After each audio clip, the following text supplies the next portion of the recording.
Muy buenas noches. Siempre es un gusto saludarle y darle la bienvenida a uno de nuestros programas. Hoy veremos la comunicación, pero mirando desde el sur.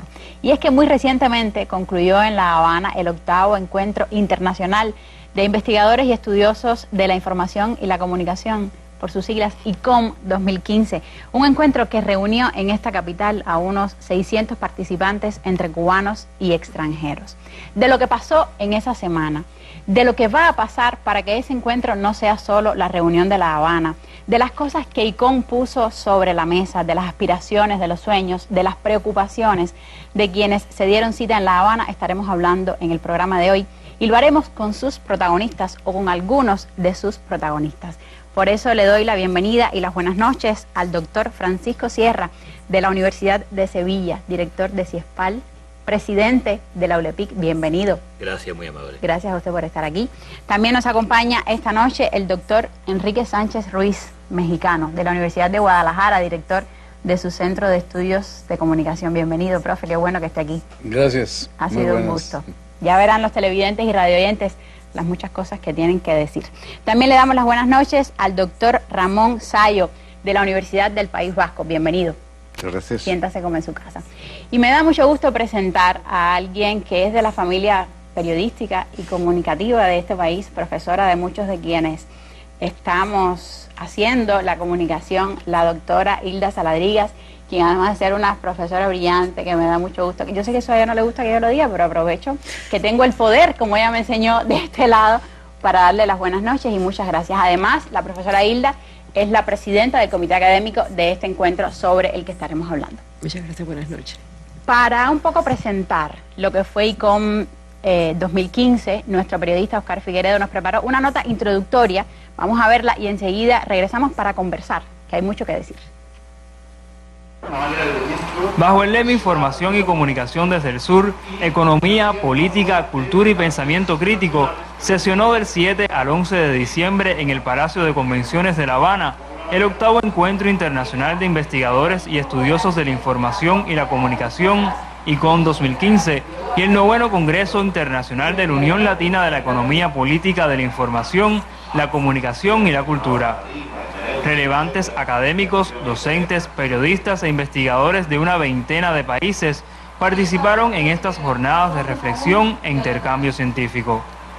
Las ponencias, talleres, mesas redondas y conferencias magistrales en el foro abordaron ejes temáticos como política, industria y autorregulación de la información, la comunicación y la cultura, e identidad, cultura y tecnologías de la información.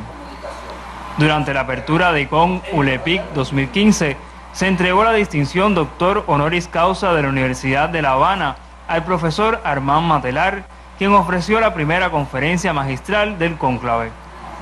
ICOM es una cita organizada cada 2 años por la Facultad de Comunicación de la Universidad de La Habana y su primera edición fue en 1996. Adolfo Ley y Oscar Figueredo Reinaldo, especial para la mesa redonda. Y comienzo esta ronda del debate con la profesora Hilda Saladrigas. Profe, ¿qué tuvo de especial, qué tuvo de singular este encuentro? Porque ya nos decía Oscar que desde 1996 está sesionando este tipo de reuniones y convocando y trayendo gente a pensar en términos de comunicación. Bueno, Karen, muchas gracias por la invitación y sí decirte que tuvo de importante, de nuevo, de novedoso. Creo que este ICOM ha sido el punto de marcar la mayoría de edad de un congreso, de un espacio que sin tantas aspiraciones pues se creó en 1996.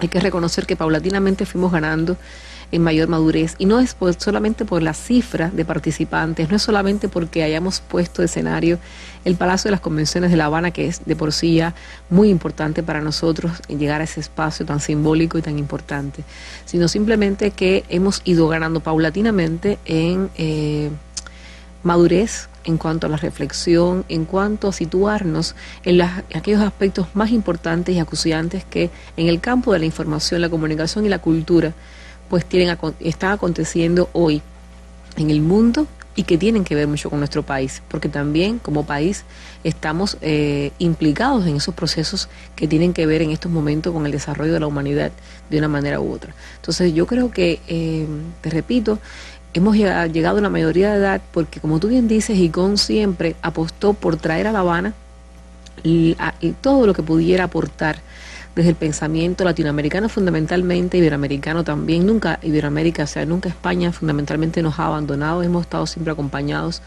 de ese pensamiento, y fuertemente Latinoamérica, que tiene mucho que decir en el campo de la información y la comunicación y la cultura, también en torno a estos elementos del pensamiento crítico.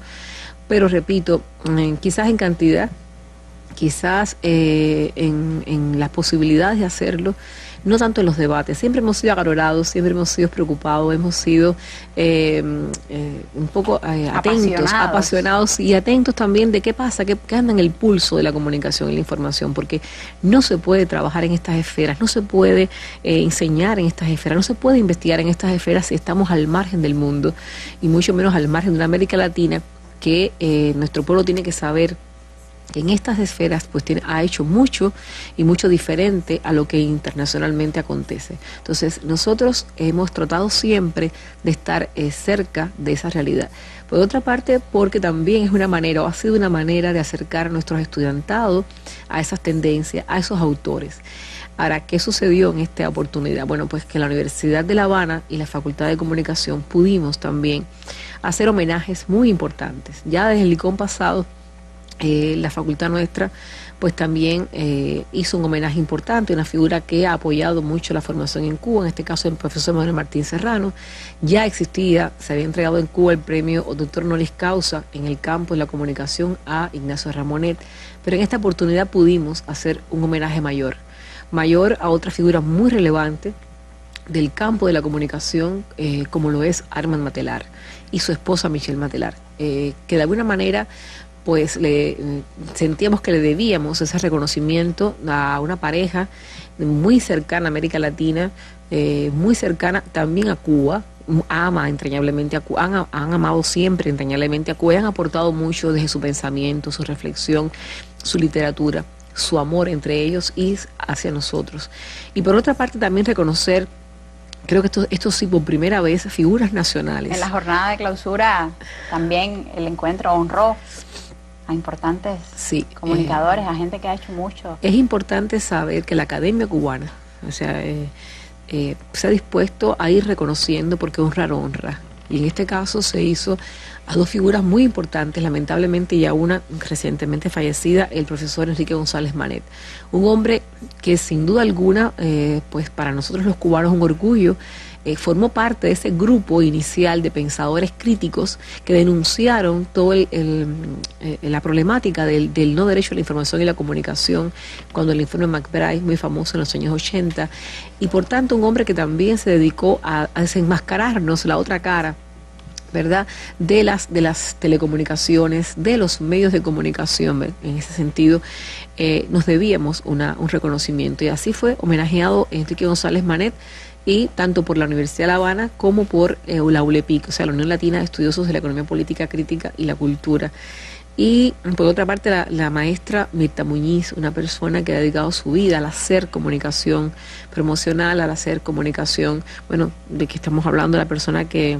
Fundadora de la televisión cubana, fundadora de la televisión en la década del 50. Muy bien, y además la persona que llevó a cabo, se tuvo un papel muy importante en la campaña de alfabetización como campaña de comunicación, si se quiere de esta manera decir. Y por allá muchas otras cosas en las que Mirta nos ha enseñado a hacer comunicación social en este país. Y obviamente también eso habla de una academia que está madurando a pesar de su juventud, ¿no? Porque tampoco somos una academia, digamos, muy reconocida como otras facultades o otras carreras. Sin embargo, sí estamos marcando pautas, y también muy importante señalar algo, Karen.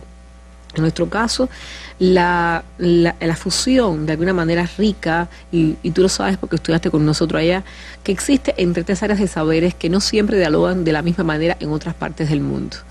En este caso, las ciencias de la información, la que ella cumplió recientemente 67 años como carrera, otrora bibliotecología, actualmente ciencias de la información, periodismo y comunicación, que cumplió 50 recientemente, y comunicación social, que solo tiene acabado de cumplir 15 años. Pero también la manera en que nosotros hemos ido articulando pues esas prácticas profesionales, esas maneras de enseñar y esas maneras de investigar. Entonces yo creo que todo esto ha ido articulando una academia que efectivamente tiene mucho que hacer todavía, muchísimo diría yo, pero que sí muestra determinados resultados, logros, y creo que la muestra de ello es cómo en esta ocasión pues pudimos contar con la presencia de figuras muy importantes del campo de la investigación y comunicación de Iberoamérica. Amigos de Cuba que siempre la han acompañado, que la han querido, la han respetado, la han estudiado de alguna manera también por todo lo que significa y representa, y que con total modestia pues decidieron estar con nosotros. Y la cifra, sé que decirlo aquí en este caso, fue numerosa, fue muy importante. De esos amigos que estuvieron aquí con nosotros recientemente en el encuentro sobre el que hablamos hoy, tenemos también sus impresiones. Nuestro periodista Oscar Figueredo estuvo en esas jornadas, los entrevistó y vamos a escuchar lo que dijeron algunos de esos nombres que la profesora Hilda ha estado mencionando. Mira, yo creo que se han reunido aquí los que han mejor pensado, ¿no? Este tema, y que va a ser un aporte realmente importante, ¿no? Para digamos, no la resolución, ¿no? Porque no hay que esperar una resolución inmediata a problemas tan complejos, ¿no?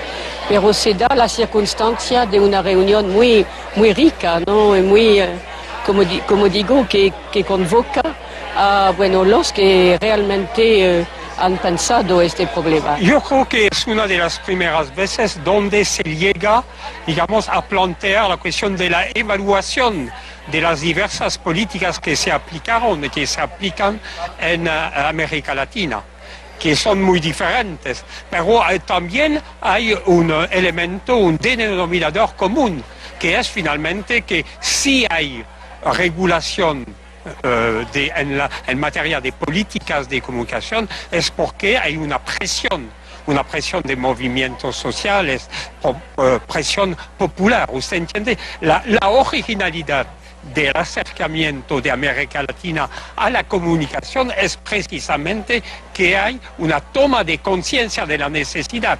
Que lleguen a efectos democráticos es otra cosa, depende de qué de realidad. He oído hablar, por ejemplo, de la comunicación en América Latina en una etapa post-hegemónica, cuando al contrario es realmente una etapa donde se siente la revalorización de la hegemonía, ¿no?, de los Estados Unidos, por ejemplo.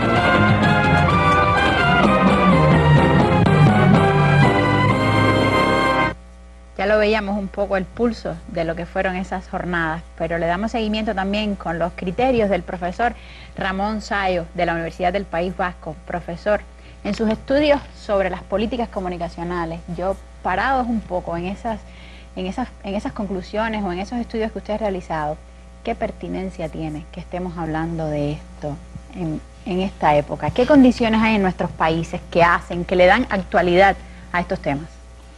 Bueno, América Latina en los últimos años, a partir de los años 2000, ha sido protagonista en el mundo de un cambio significativo. Se ha planteado democratizar las políticas públicas de comunicación, se ha planteado recortar los niveles de concentración que los grupos de comunicación habían tenido, y por lo tanto monopolios y duopolios controlaban la comunicación de la mayor parte de países de América Latina.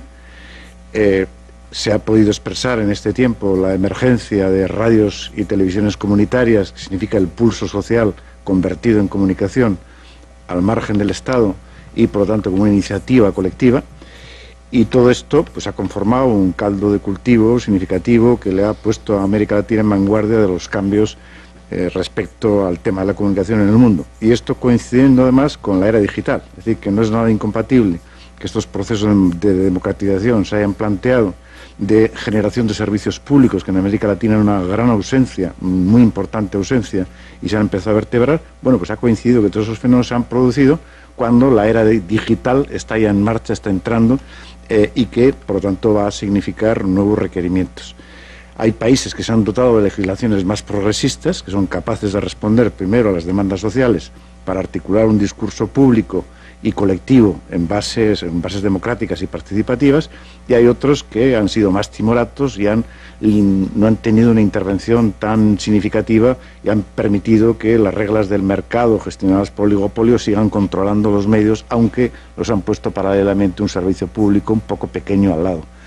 Ha habido respuestas distintas, pero en todo caso lo importante es que América Latina ha empezado a pensar en comunicación, le sitúa en una buena situación para pensar qué viene en la sociedad digital, porque esta es la sociedad de las comunicaciones libres, amplias, abiertas, de una influencia en las vidas de las personas, que va a tocar a todos los hogares, donde ya no son el espacio del Estado y el espacio privado, sino es el espacio público construidos de la propia sociedad, porque las personas de los hogares se convierten en agentes de comunicación, no solamente reciben, sino que emiten, construyen y pueden hacer contenidos, y todo esto fluye. Entonces cualquier sociedad se tiene que plantear los problemas de esta comunicación de nuevo tipo, privada, pública y social, como tres elementos que van a tener una relación.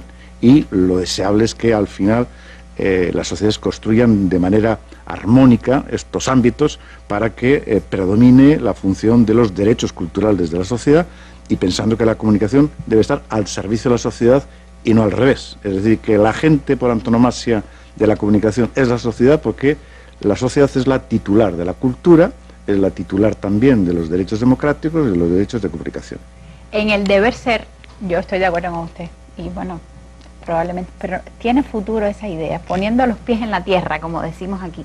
¿No suena un poco ideal? Y le hago la pregunta a usted, pero también, ¿no suena un poco como que es lo que queremos, pero cuánto de marco regulatorio puede faltar? ¿Cuánto hay camino por recorrer para que ese escenario tan equilibrado, así como usted lo planteaba, pues funcione, ¿no? ¿Tiene futuro? Bueno, obviamente los cambios políticos, sociales y económicos suelen ser producto de la pelea, es decir, del esfuerzo por conseguirlos. Por mucho que un académico diga que el mundo podría ser así, eso no se transforma, no tenemos el arte de modificar. El arte de modificar las cosas las tienen los pueblos, las poblaciones, las sociedades, los conflictos internos dentro de las sociedades para articular nuevos futuros.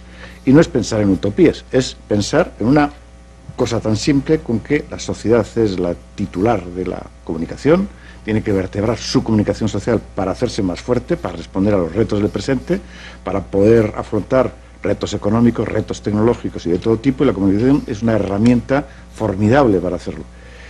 Pensarlo así significa darle el papel estratégico a la comunicación, cosa que no todos los gobiernos hacen. Piensan que es algo que acompaña los procesos tecnológicos e industriales. No, tendría que pensar que la comunicación es parte de los argumentos centrales que construye una sociedad, que se construirá con medios tecnológicos, medios industriales. Es decir, está en el corazón de las decisiones y del espíritu colectivo, que naturalmente tiene que darse de manera democrática, participativa, por consensos y por definiciones de hacia aquí vamos, así vamos a construir la sociedad digital, las ondas terrestres, las ondas digitales, las relaciones por Internet, los contenidos. Los contenidos, que son importantísimos porque se puede tener contenidos, muchísimos. Hay una basura tremenda en contenidos. El problema está cómo hacemos buenos contenidos, haya profesionales que lo hagan, eso significa invertir en ellos, invertir en profesionales, invertir también en conocimiento, en estéticas, en saberes que al final se plasmen en contenidos dignos de tal nombre y que puedan competir con ventaja. Habrá un momento en que habrá que competir con otros productos que vendrán más adornados con parafernalias técnicas, pero con menos contenidos que impliquen valores colectivos asumidos, ¿no? Bueno, ese es un reto y cada país debe jugar en una dirección u otra, y yo creo que es posible jugar en esta liga y además en primera. Muchas gracias, profesor. Vamos a ver qué otras ideas se movieron durante la pasada semana en el ICOM 2015. Yo creo que es un momento complejo, pero al mismo tiempo que un evento como ICOM se esté celebrando en Cuba, yo creo que es una señal muy importante para América Latina, que se discuta de comunicación en un escenario donde hay investigadores destacados en Cuba, que se hable de comunicación y de información es significativo. Como tú bien dices, es un momento complejo, pero es un momento que también lleva a un análisis.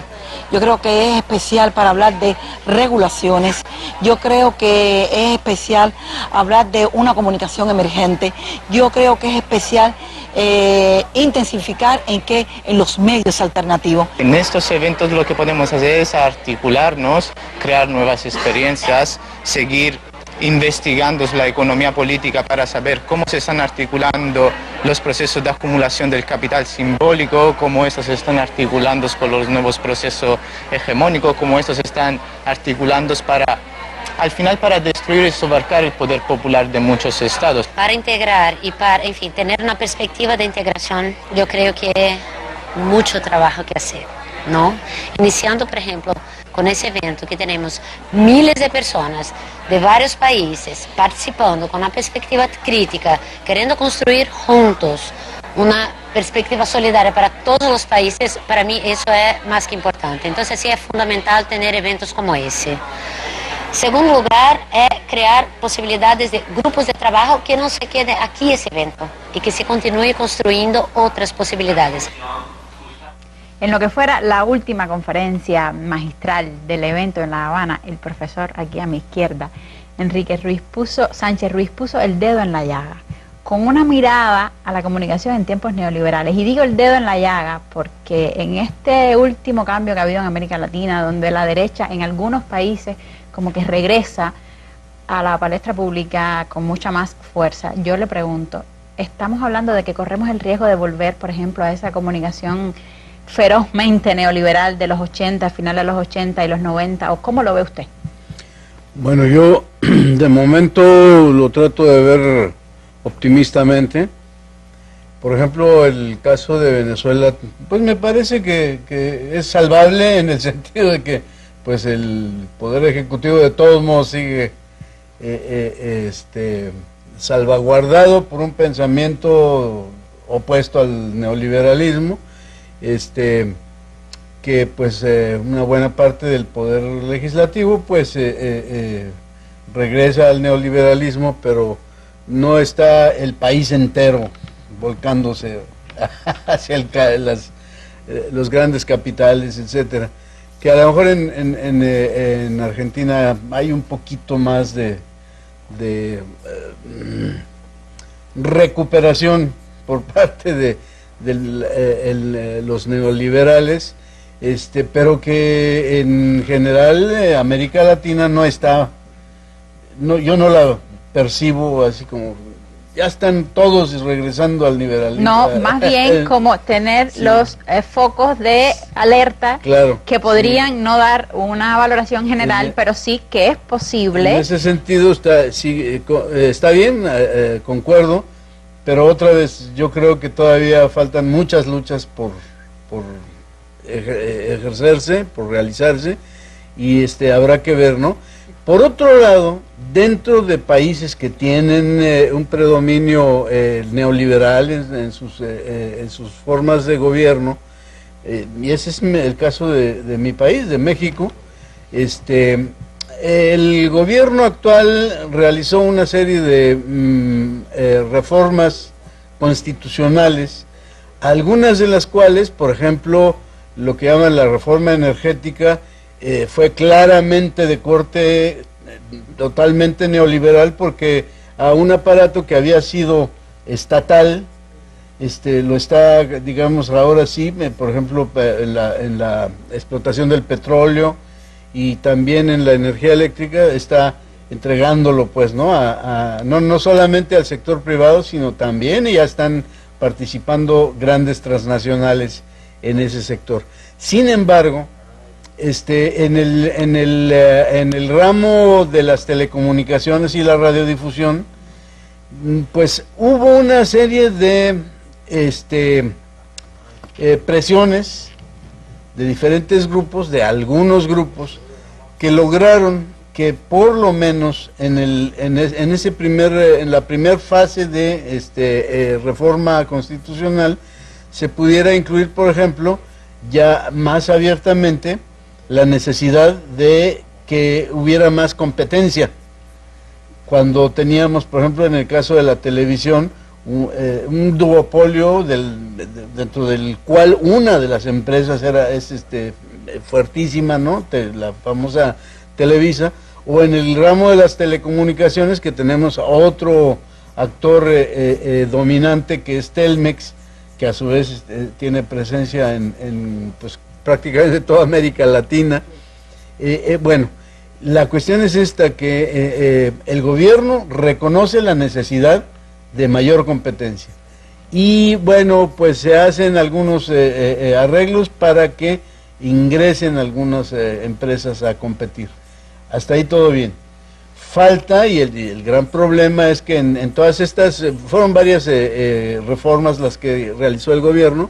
En algunas de ellas, digamos que la reforma constitucional como tal era progresista, pero a la hora de las leyes secundarias, entonces ya no era tanto. Ya no lo era tanto. Eso en parte pasó con algunas de estas leyes de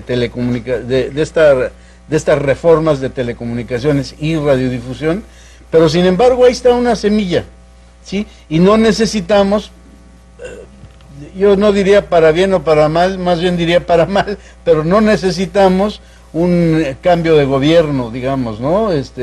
En ese sentido, pues que no es, que hay ciertos espacios que las luchas sociales y los grupos organizados pueden tratar de aprovechar para ir logrando ciertos cambios que contrarresten la simple lógica del mercado concentrado, que es casi la lógica propia del ámbito de la comunicación.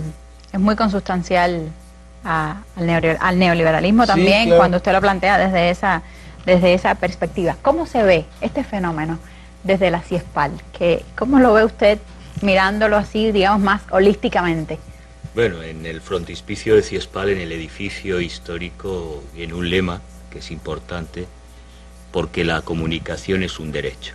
Yo siempre insisto que el primer derecho humano es el derecho a luchar por los derechos, pero se da la circunstancia que donde se disputa los derechos es en el campo de la comunicación, donde se puede garantizar los procesos de integración de espacios como ALBA, UNASUR, CELAC, es a partir del espacio de disputa hegemónica de la comunicación. Ello requiere políticas activas de los estados, y yo diría más, a nivel supranacional. Tenemos avances democráticos muy importantes, como el marco civil de Internet que ha regulado el gobierno brasileño.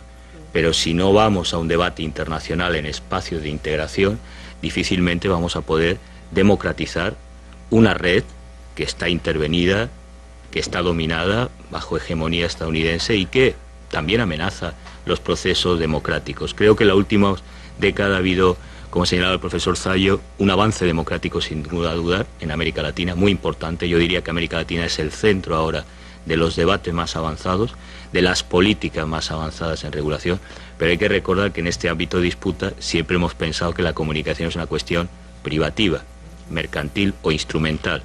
Es decir, nunca hemos pensado que es un campo de regulación de política pública en el que se construye ciudadanía y en el que se fundamenta todo proceso emancipador o de democracia. Y por tanto tenemos que cambiar esa mentalidad de los profesionales y desde luego también de la ciudadanía, hacer un poco de pedagogía, porque sin ello creo que no vamos a avanzar, a pesar de que, insisto, América Latina, desde CIESPAL, hemos tenido debates sustanciales y avances, y estamos siendo un poco referencia a nivel mundial de todas esas conquistas democráticas, pero queda mucho por hacer, empezando por esa pedagogía democrática de la comunicación, ¿no? En ese afán educativo, en ese afán de partir de la educación social, pero también, sobre todo, de los jóvenes, el ICOM fue un espacio que, aunque es de los estudiosos de la comunicación, de los investigadores, de los nombres legitimados, como hemos visto, porque estas personas que están aquí también, yo les decía al inicio, yo los conozco de la carrera, los conozco de los libros, porque son personas que han dedicado su vida a estudiar y a pensar en estos temas. Pero el ICOM también fue un espacio de privilegio para los estudiantes que pudieron participar y que también tiene sus criterios. Vamos a escuchar. En mi caso realmente ha sido muy provechoso porque recién me gradúo y bueno, pues tengo la posibilidad de presentar un proyecto de investigación en un evento como este. Creo que es la posibilidad entonces de que las nuevas generaciones también se incorporen dentro del campo de la comunicación y aporten desde sus miradas cómo va el universo de la comunicación y cómo podemos validar esta ciencia de una manera de implementar el conocimiento y por supuesto la comunicación como una forma de pensamiento y estrategia para entender las nuevas modalidades de la política, de la economía, en fin. El crecimiento ha sido tanto cuantitativo como cualitativo y que yo creo que la oportunidad está en el posicionamiento del campo informocomunicacional.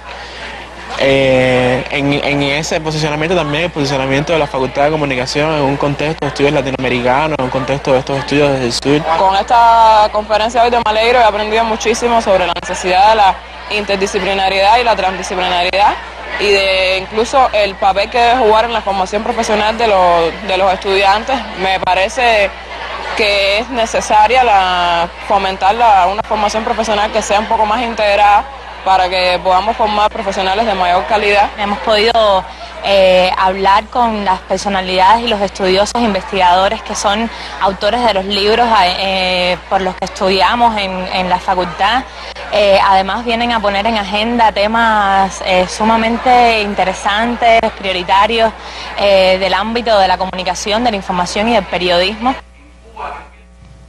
Ya se los decía yo que los conocíamos, los estudiantes. ¿Qué otras cosas dejó ICOM sobre la mesa? Que los estudiantes ahí le decían, eso es lo que le da sentido a que nos reunamos una semana en La Habana, a pesar de que es una ciudad muy linda, pero también ahí hay otras razones. Yo creo, Karen, mira, que primero, bueno, decir que este es un congreso que no es el único en el mundo que se efectúa así, aunque suele ser atípico, ¿no? Donde participan o se le da espacio siempre, no solamente a los profesores, sino también a aquellas personas que están en el ámbito profesional, en ejercicio de la comunicación, que Cuba afortunadamente tiene también la disponibilidad, la posibilidad y la capacidad y disposición para superar. O sea, hay que reconocer que nosotros, por ejemplo, tenemos estudiantes de maestría y doctorado que no son necesariamente de la academia, como suele suceder en otras partes del mundo. Formamos también a profesionales en ejercicio, lo cual para nosotros es un regocijo porque devolvemos a la sociedad una persona más actualizada, más preparada, como diría Francisco, más educada en estos temas desde lo profesional. Y a otras personas también que quizás son cercanos al campo, es otra tipicidad en Cuba. O sea, no solamente estamos trabajando los comunicadores encerrados en sí mismos, los de ciencias de la información, no, damos capacidad a otras especialidades, siempre somos dialogantes de una manera u otra, aunque eso se puede superar con los psicólogos, los sociólogos, los economistas, los tecnólogos. O sea, esa es una disposición que siempre se ha tenido y en ese sentido se avanza. Y por supuesto los estudiantes, como viste, osaron presentarse ponencias y bueno, muy bien, el comité académico consideró que tenían calidad y compitieron con grandes y fueron y aprobaron. Entonces hay ese estudiante que puede competir perfectamente con su trabajo, su ponencia de grado, pero además también estudiando la carrera con un trabajo de curso, y también está la posibilidad, siempre con la calidad, de que vayan los jóvenes investigadores, los jóvenes profesores y también los más experimentados. Yo, tomando un poco la palabra de lo que decía Francisco, me permito acotar aquí de lo que hemos hablado todos, que lo que hay que entender, y eso es algo que deja ICOM también para nosotros muy claro, ¿bien? Es que la comunicación es un fenómeno que trasciende con mucho los medios de comunicación. La comunicación, como apuntaba Sayo, es un fenómeno de la cultura, por lo tanto hay que entender eso. Ahora, ojo, la comunicación no es que desprecie con este planteamiento que estoy haciendo el papel mediático de los medios, que cada vez más se erigen en figuras, en actores importantes del ejercicio político y del ejercicio de poder. Pero verlo solo a los medios es muy reduccionista. Claro que desde mi punto de vista sí, porque hay otras estructuras no mediáticas, pero que también forman parte de la denominada industria cultural, que también son capaces de reproducir sentidos, de crear símbolos, y que lo hacen al mismo nivel de los medios de comunicación. Quizás no se note tanto, pero tenemos que aprender de alguna manera a entender e identificar esos códigos donde están, y desde ahí comprender entonces que, como decimos muchas veces, no somos el centro del universo, pero sí hay que contar claramente con los procesos comunicacionales que tienen lugar en toda la sociedad y todos sus espacios, los mediáticos, los institucionales, los espacios comunitarios, que tienen además diferentes formas de expresión, incluyendo por supuesto aquellas que están soportadas por la tecnología, y por supuesto que cada vez más se hace difusa la frontera con las tecnologías de la información y la comunicación, porque efectivamente cuestiones que antes eran más privadas hoy son más públicas. Espacios públicos concebidos antiguamente como un parque, por ejemplo, hoy posiblemente sea un espacio público estar en la red. Y entonces eso también es un espacio público. De manera que hay, al menos es lo que pienso, para nuestra sociedad, un legado que está dejando este Congreso, para nosotros y para nuestro país, es el entender cada vez más de qué va la complejidad y sobre todo la centralidad de los procesos comunicacionales en el espacio social y cultural. A la medida que comprendamos eso, estaremos entonces entendiendo por qué, como preguntabas ahorita, es importante que ante tantas problemáticas que tenemos, se hable de comunicación. Quienes nos están oyendo ahora probablemente, si no están de acuerdo, estén pensando. Ya con que piensen en lo que nosotros les hemos propuesto, pues habrán valido la pena estos minutos de televisión. A mí me gusta mucho la pregunta de los cómo. Y yo quiero sus impresiones de cómo el encuentro aspiraba a pensar y a dialogar sobre maneras de tener un orden comunicacional más equitativo y más justo. Lo decía así, parece como una etiqueta, y uno se acostumbra a las etiquetas y llega un día donde las va vaciando de sentido. Yo quiero que le pongamos sentido para los que se han acostumbrado a que eso sea una etiqueta y ya forme parte de los discursos tradicionales, y pensemos en los cómo, si es que se nos ocurre. Profe.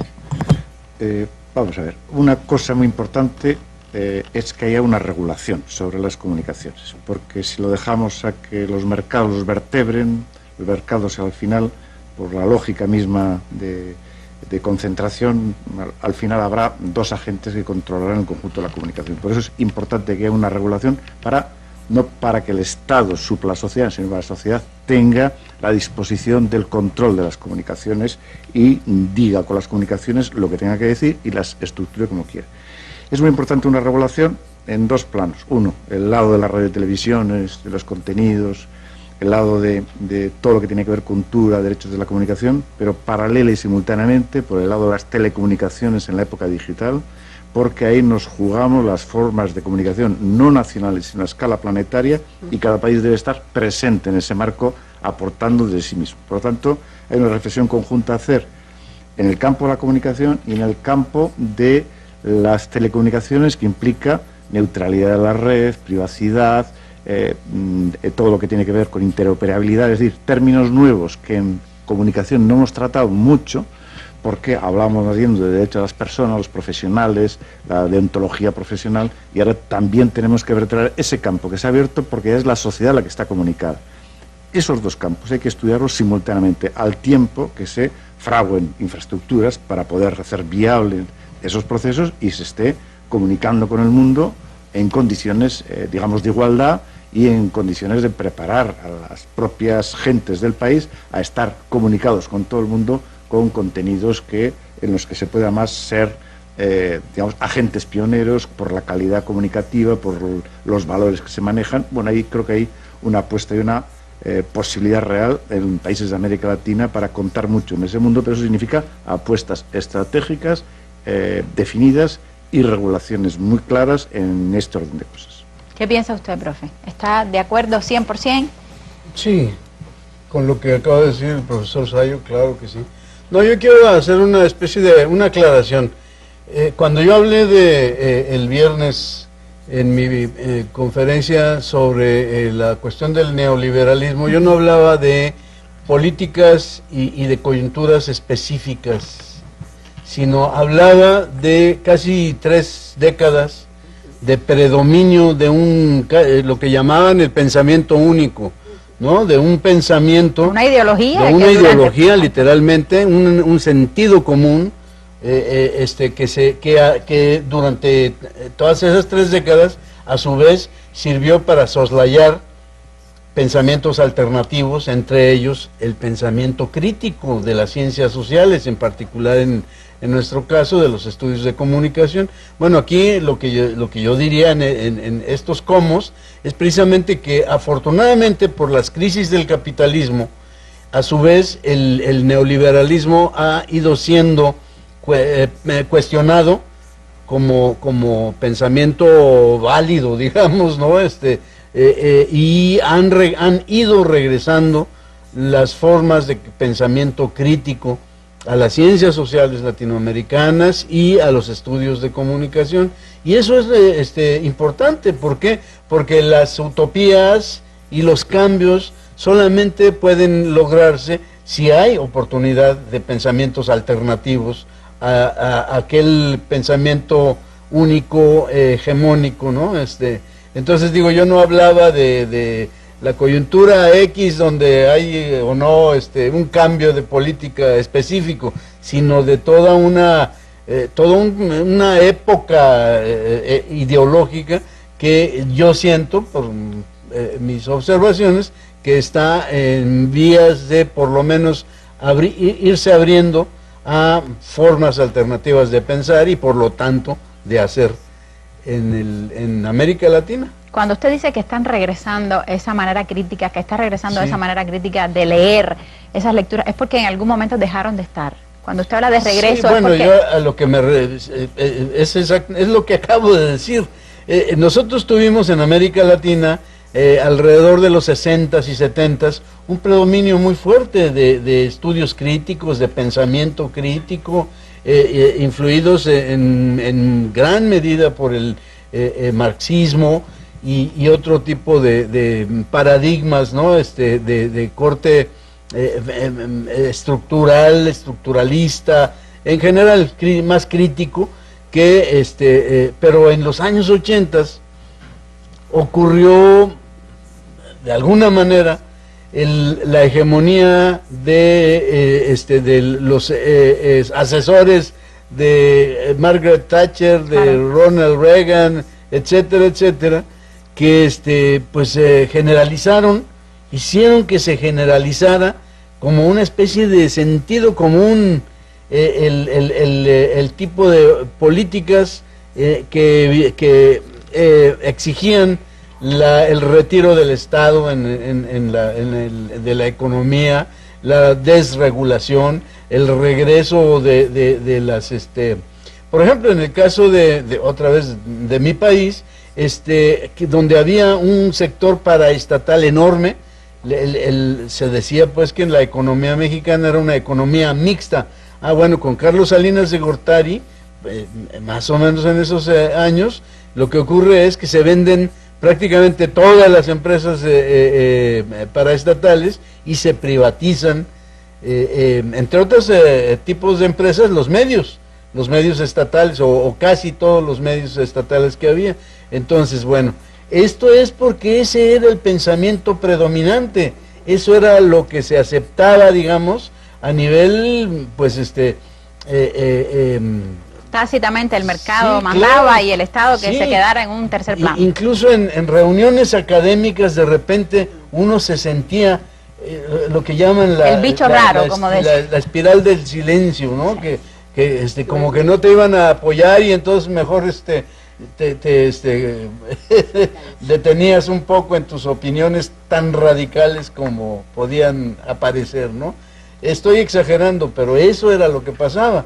Y ese tipo de pensamiento crítico yo sí siento, pues, y en parte estos acontecimientos así lo demuestran que está regresando y está regresando con mucho rigor, con mucha fuerza, y yo creo que sí podremos ir generando nuevas propuestas para partiendo de propuestas concretas como las que acaba de mencionar Sayo, pero a partir pues de un esquema de pensamiento más libre, más abierto, más crítico. Quise hacer esta regresión en la historia porque, como decía mi abuela, es esa vieja sabia que nos ayuda a mirar el futuro, mirar un poquito para atrás. ¿Cómo se sumó ICOM a estas propuestas concretas, a esta articulación, a estas ganas de tener un concierto de voces parados en esta perspectiva? Pues dando el espacio. O sea, una de las cosas primeras fue 2013, fue un ICOM que efectivamente marcó un nivel de desarrollo para nosotros importante, donde se discutieron en aspectos que fueron válidos para ese momento, pero se lanzó la convocatoria de una comunicación desde el sur. y a partir de lo que estaba pasando en nuestros países justamente sobre marcos regulatorios diversos, pero también importantes e interesantes, a partir de nuestras propias inquietudes con relación a lo que estamos visualizando en nuestro continente, al protagonismo que estamos teniendo como academia en el continente, pues simplemente hicimos la convocatoria de unirnos en este congreso con la Unión Latina de Estudiosos de la Economía Política Crítica, y bueno, de eso hemos estado hablando, que incluso ¿qué nos puede aportar a todos, incluyendo a los cubanos también, por supuesto, esta reflexión que tiene un sustento marxista como el que tiene esta revolución socialista, donde el hombre es el centro, o este proyecto donde el hombre es el centro de todo su desarrollo, de sus perspectivas, sus apuestas? Bueno, pues qué mejor que volver a mirar estos elementos y por supuesto darnos cuenta que, mira, no hubo un fin de la historia, donde efectivamente el marxismo no murió como concepción filosófica, no murió como paradigma para reflexionar, para estudiar, para mirar nuestras sociedades, para volver un poco sobre pasos dados anteriormente, y para eso fue que se buscó justamente este espacio. Ahí se ofrecieron 4 ejes de discusión que trataron de abarcar, pues efectivamente, no solamente el que vinieran personas importantes que nos pudieran actualizar en estos temas, sino también paneles de discusión de muchos trabajos que trataban temas relacionados con todo esto, el derecho a la información, la comunicación, el tema de los contenidos, la pluralidad del fenómeno comunicativo, o sea, que yendo, como te decía ahorita, mucho más allá al tema mediático, pero en el tema mediático, bueno, qué cuestiones nos preocupan, cómo podemos superar determinadas fallas que se tienen, cómo podemos acercar más nuestras agendas a las preocupaciones que tiene la sociedad, cómo se puede ir dando ese diálogo que tiene que ser necesario entre agendas mediáticas, agendas sociales, agendas de públicos alternativos, o sea, esas construcciones que tenemos que ir haciendo. Ahí entonces fue el espacio para que se generaran estas discusiones, reflexiones y por supuesto sobre la problemática, pero también yo creo, me permito decir, que fue un congreso optimista, en el sentido que no se quedó en hablar solamente de los problemas que se vienen afrontando. Yo creo que lo que decía el maestro Sánchez Ruiz es cierto, o sea, casi hubo un consenso generalizado entre todos los participantes en que, por supuesto, hay problemáticas que enfrentar, pero hay una voluntad, al menos académica, hay voluntades políticas. Todo lo que está es en que tenemos que seguir trabajando por aunar esas voluntades, por establecer redes de intercambio, por establecer proyectos que nos acerquen, por conocernos mucho más, por aprender de los unos de los otros. Entonces, en ese sentido, creo que sí, el Congreso fue válido para no solamente pensar esa problemática, sino en cómo solucionarla y, sobre todo, algo importante, en cómo hacer esto de una manera científica. No de una manera voluntarista, sino de una manera científica, haciendo uso de las herramientas que nos ha aportado la ciencia, con todas sus limitaciones posibles, pero también con sus aportaciones. Porque creo que ahora, creo que era Sánchez, ahora no recuerdo bien cuál, porque en fin, hablaron muchos. No hay mejor decisión que justamente a que en el campo nuestro, al menos en el campo de lo social también, que no se adopte que no se adopte si no tiene un trabajo investigativo serio y riguroso.